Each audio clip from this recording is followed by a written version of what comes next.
Hi everyone, welcome to medical eighties. मैं आपके साथ एमडी कैट 2024 के डेली टारगेट शेयर कर रहा हूं। आज मैं आपके साथ एमडी कैट का 2024 का डेली टारगेट नंबर 4 डिस्कस करूंगा। सबसे पहले बिस्मिल्लाहिर्रहमानिर्रहीम। एमडी कैट 2024 का डेली टारगेट नंबर 4 डिस्कस करने से पहले मैं आपके साथ इंपॉर्टेंट क्वेश्चंस और उनके आंसर शेयर करता चलूं कि बहुत से बच्चे पूछ रहे हैं कि हम एमडी कैट की प्रैक्टिस के लिए कौन सी बुक्स को फॉलो करें और कौन सी बुक्स हमें खरीदनी चाहिए एमडी कैट की प्रैक्टिस के लिए। तो इसका आंसर यही है कि आपको एमडी कैट की प्रैक्टिस के लिए कोई भी बुक खरीदने की या फॉलो करने की कोई जरूरत नहीं है। जस्ट आपने अपनी प्रिपरेशन के लिए, अपनी एमडी कैट की प्रिपरेशन के लिए अपनी प्रोविंशियल बुक्स को फॉलो करना है। एमडी कैट की प्रैक्टिस के लिए मैंने आपके लिए मेडिकल एटीज का एक व्हाट्सएप ग्रुप बनाया है जिसका लिंक मैंने डिस्क्रिप्शन में दे दिया है। आप उस डिस्क्रिप्शन में दिए लिंक को फॉलो करें और अपने आप को मेडिकल एटीज के ग्रुप में एनरोल करवा लें। मैं डेली आपकी मेडिकल एटीज के ग्रुप में प्रैक्टिस करवाया करूंगा और डेली बेसिस पर आपके मोस्ट इंपोर्टेंट क्वेश्चंस की प्रैक्टिस उस ग्रुप में हो जाए करेगी। और सेकंड जो क्वेश्चन है हमारे पास वो है, बहुत से बच्चे पूछ रहे हैं कि फिजिक्स की फर्स्ट ईयर की बुक चेंज हो गई है तो हम कौन सी बुक को फॉलो करें। तो इसका आंसर यही है कि पहले आप अपनी ओल्ड बुक को फॉलो कर रहे हैं, देन आप न्यू बुक को।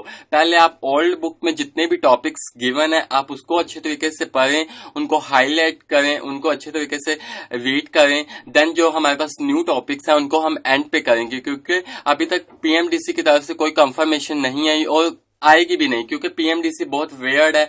उसकी तरफ से कोई भी आंसर नहीं आता और ना ही कोई नोटिफिकेशन आता है कि न्यू बुक आई है या नहीं आई। तो आपने पहले अपनी ओल्ड बुक को ही फॉलो करना है, देन न्यू बुक की तरफ जाना है। अगर किसी ने न्यू बुक ले ली है तो पहले वो ओल्ड टॉपिक्स को कवर कर ले, देन अपने न्यू टॉपिक्स को कवर करे।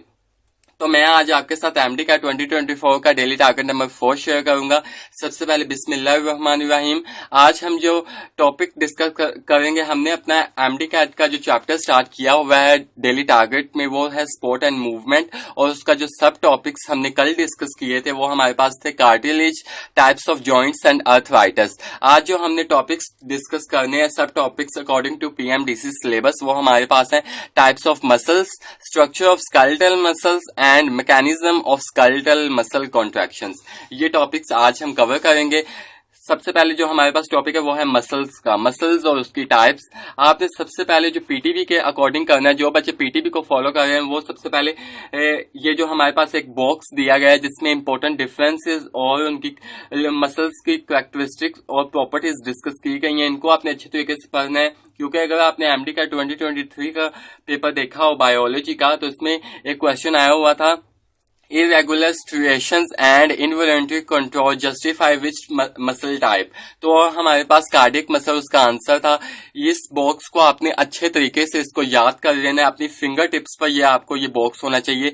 इसमें कुछ हमारे पास पॉइंट्स हैं वो हमारे पास यहाँ पे गिवन नहीं, पीटीबी में नहीं गिवन, वो हमारे पास फेडरल में गिवन है, वहां पे भी एक बॉक्स बनाया हुआ है। पहले आपने, अगर कोई बच्चा पंजाब प्रोविंस से, पहले उसने अपनी पीटीबी को पढ़ना है, देन उसने अपनी फेडरल की बुक को देखना है, देन इसके बाद आपने स्मूथ मसल्स का ये पैराग्राफ देखना है। स्मूथ मसल के बाद कार्डियक मसल्स को इंपॉर्टेंट अच्छे तरीके से आपने पढ़ना है। इसमें जो की पॉइंट्स हैं, यहाँ पे लास्ट पे ना इंपॉर्टेंट की पॉइंट्स दिए गए हैं, आपने इसको अच्छे तरीके से पढ़ना है कि ये कहाँ पे पाए जाते हैं, इनमें कितने न्यूक्लियस होते हैं, कितनी स्ट्रिएशंस होती हैं, ये इनवॉलंटरी होता है या वॉलंटरी होता है। इस तरह से आपने अच्छे तरीके से इसको पढ़ना है। देन आपने ये ऊपर हमारे पास इंपॉर्टेंट डायग्राम्स दी गई हैं जिसमें smooth muscle, cardiac muscle, skeletal muscle को शो किया गया है। आपने इसको अच्छे तरीके से पढ़ना है, क्योंकि अगर आपने 2019 का पेपर नम्स का देखा हो तो इसमें ये डायग्राम्स देकर क्वेश्चन पूछे गए थे कि ये डायग्राम किसकी है, ये डायग्राम किसकी है। तो आपने अच्छे तरीके से इसको पढ़ लेना है कि ये हमारे पास मोस्ट इंपोर्टेंट डायग्राम्स है। जैसे कि यहाँ पे कार्डियक को शो करके कार्डियक मसल बताया गया है, देन कार्डियक मसल में यहाँ पे इंटरक्रेटेड डिस्क के बारे में बताया गया है कि इंटरक्रेटेड डिस्क प्रेजेंट होती है कार्डियक मसल्स में। इस तरह से अच्छे तरीके से आपने कॉन्सेप्ट को स्टडी करते हुए बायोलॉजी को भी पढ़ना है।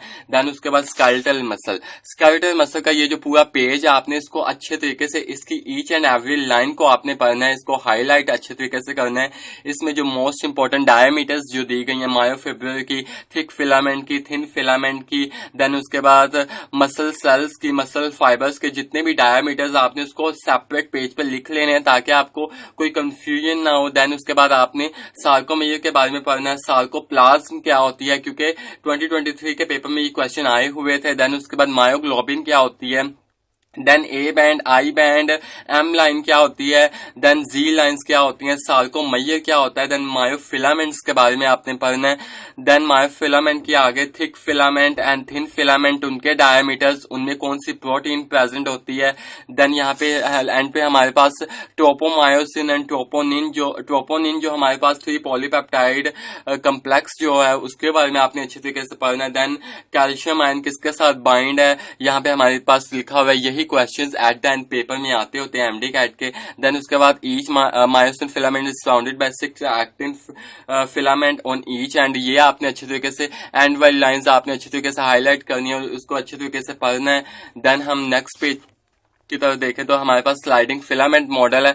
स्लाइडिंग फिलामेंट मॉडल हमारे पास एक इंपॉर्टेंट मॉडल है, इसको अच्छे तरीके से पढ़ना है आपने। इसमें आपने देखना है कि ये कौन से साइंटिस्ट ने प्रपोज किया था, जैसे कि एच हॉक्सले एंड एफ हॉक्सले ने इसको 1954 में प्रपोज किया था।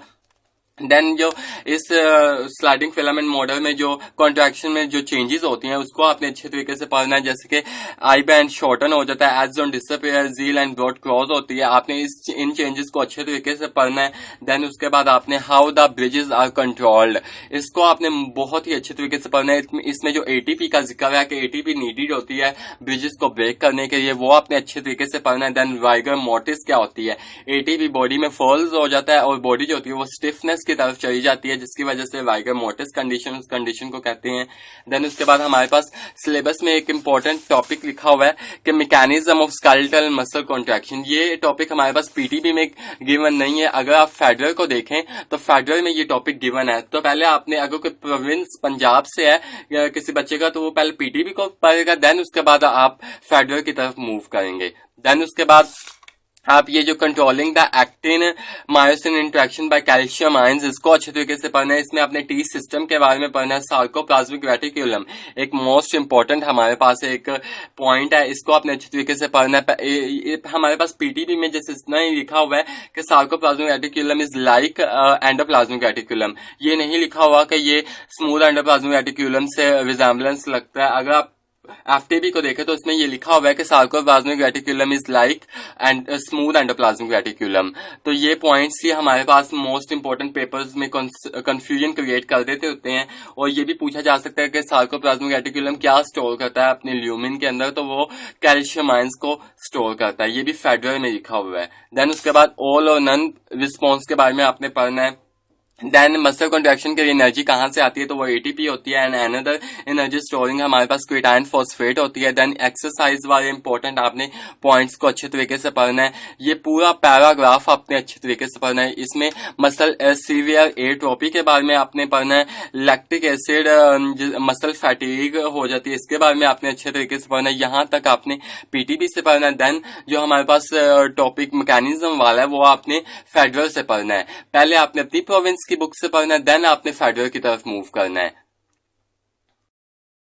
इसके बाद हम केमिस्ट्री की बात कर रहे हैं। केमिस्ट्री में कल जो हमने टॉपिक्स, हमने जो चैप्टर स्टार्ट किया हुआ है वो हमने बेंजीन स्टार्ट किया हुआ है। बेंजीन में कल हमने जो सब टॉपिक्स हमने डिस्कस किया था वो हमने प्रिपरेशन ऑफ बेंजीन, हमने सल्फोनेशन तक मैंने आपको टारगेट में दिया था। देन आज जो हम टारगेट नंबर 4 में डिस्कस करेंगे वो हम फिडरक्राफ्ट जो रिएक्शंस है हमारे पास, अल्काइलेशन एंड एसाइलेशन, ये हमारे पास मोस्ट इंपोर्टेंट रिएक्शंस है।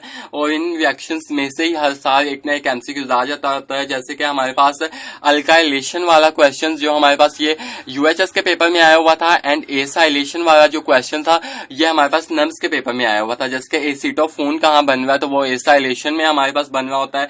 एंड अल्काइलेशन की डेफिनेशन हमारे पास यूएचएस के क्वेश्चन पेपर 2023 में आई हुई थी।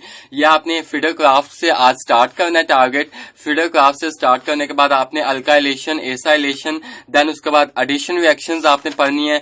एडिशन रिएक्शंस में हैलोजिनेशन एक मोस्ट इंपॉर्टेंट है, जिसमें आपने सनलाइट यूज हो रही होती है। देन उसके बाद कंबस्शन, कंबस्शन में इस तरह से क्वेश्चन आता है कि when benzene is burned in free supply of air it is completely oxidised to carbon dioxide and H2O। तो इस तरह से एमसीक्यूज आ जाते होते हैं। देन आपने ऑक्सीडेशन, कैटालिटिक ऑक्सीडेशन जो हमारे पास बेंजीन की हो रही होती है वो हमारे पास मैलिक एनहाइड्राइड वाला जो रिएक्शन है ये आपने अच्छे तरीके से पढ़ना है। इसमें जो हमारे पास रिएक्शन है V2O5 ओवर 450 डिग्री सेल्सियस, आपने टेम्परेचर और इसका जो हमारे पास कैटलिस्ट यूज हो रहा है इसको अच्छे तरीके से आपने पढ़ना है। देन उसके बाद ओजोनोलाइसिस, ओजोनोलाइसिस एक मोस्ट इंपॉर्टेंट है। इसमें कितने ग्लाइऑक्सल, तो हमारे पास ओजोनोलाइसिस ऑफ बेंजीन गिव्स 3 ग्लाइऑक्सल, इसको आपने अच्छे तरीके से पढ़ना है क्योंकि 3 यहाँ पे मोस्ट ऑफ बच्चे इसको निग्लेक्ट कर देते हैं। इस पॉइंट को आपने इसको अच्छे तरीके से पढ़ना है। बेंजीन ट्राई ओजोनोइड का फॉर्मूला आपको आना चाहिए।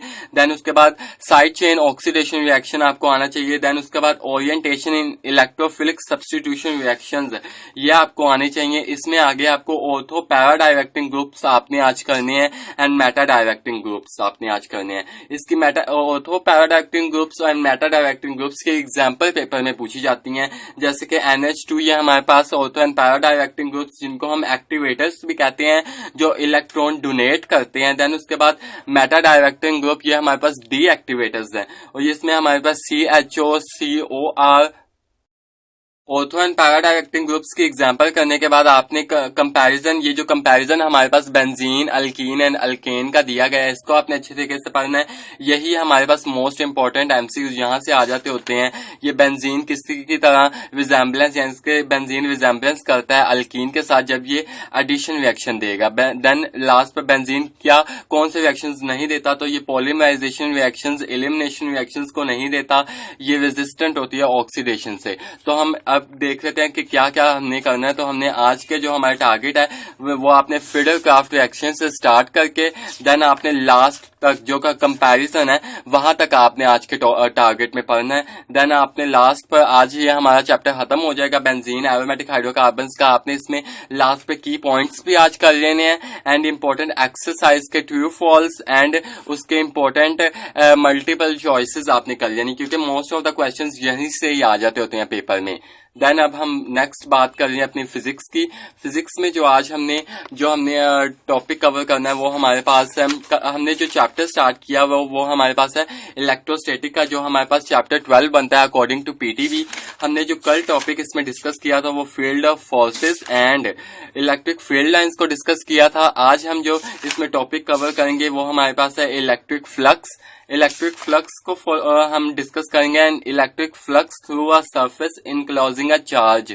इसको आपने, ये जो टॉपिक्स हैं हमारे पास दो, इनको आपने अच्छे तरीके से हाईलाइट करना है। इसमें जो इलेक्ट्रिक फ्लक्स का, जैसे कि यहाँ पे बताया गया है कि electric flux being a scalar product is a scalar quantity, it's ऐसा यूनिट आपने अच्छे तरीके से पढ़ना है। इसका जो हमारे पास डायमेंशन है इसको आपने अच्छे तरीके से पढ़नी है। आपने electric flux through a charge surface, इसको अच्छे तरीके से आपने हाईलाइट करना है। इसमें जो इंपॉर्टेंट पॉइंट्स हैं आपने उनको हाईलाइट करना है।